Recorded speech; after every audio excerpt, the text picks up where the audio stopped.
We got a lot of good information about EA Sports College Football 25. Almost all of this information is coming from Matt Brown and his newsletter. So definitely the biggest bit of information is the release date and the reveal date.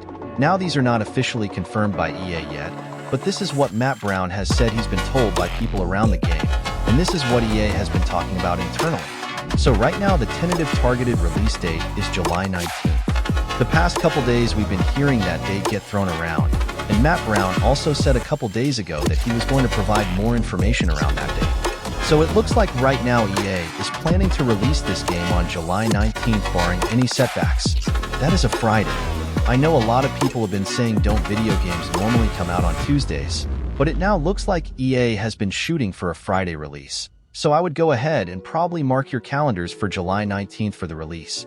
But we're going to find out for sure next month with the full reveal, and that's another thing Matt Brown shared in this newsletter. The tentative targeted reveal date is May 16th. So Thursday, May 16th, we should get basically all the information confirmed that we care about. So release date, gameplay game modes, graphics, all of it, and that is literally like 5 weeks away. So we are very close again.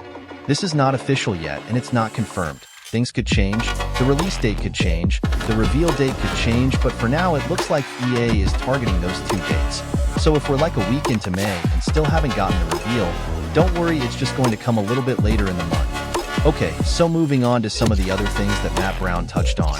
He said that the game is pretty much done, they're just changing a few things, tweaking things, fixing bugs, finalizing audio assets. Probably the big last thing they're currently working on is getting all the players into the game. But it makes sense considering this game is only about 3 months out that the game is basically complete, and these people at EA can sit down and play a game. They can start up a Dynasty and do all of that. Matt Brown also talked about two pretty specific things about Dynasty mode that was pretty cool. The first is players transferring in Dynasty mode. So he said earlier in development that players were coded to only transfer once, so you wouldn't see any players like JT Daniels who in real life went from USC to Georgia to Rice. All these players in Dynasty mode, they would only be able to transfer once, but then the NCAA passed a policy in mid-December that allows athletes to transfer multiple times without having to sit out. So to reflect that realism in the game, EA changed it to where players can transfer more than once in Dynasty mode, which is great news. So you might have a guy that transfers into your program he doesn't play at all, and then he transfers out again. So he transferred more than once. You might have a guy that is at a small school and he balls out.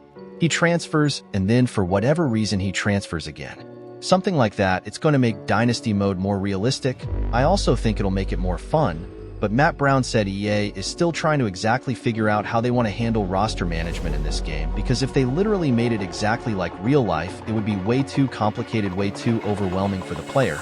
So it's a combination of realism plus fun, because you don't want to make it way too hard for the user. But players being able to transfer more than once in Dynasty mode is awesome and great news, and hopefully that carries over into Road to Glory.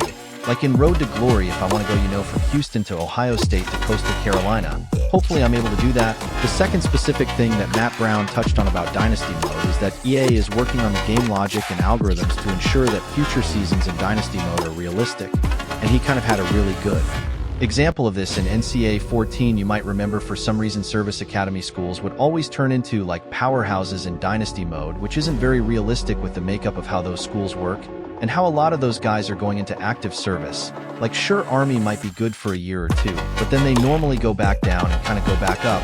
They're never consistently good. They can't really build a dynasty, so again that's kind of unrealistic in the game. Sure, if you're the coach, yeah, let me build them up into a dynasty, but if they're one of the CPU teams, they probably shouldn't be creating a dynasty 15 years into my game mode.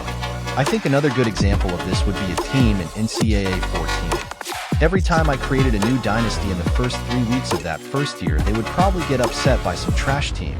It happened almost in every single year.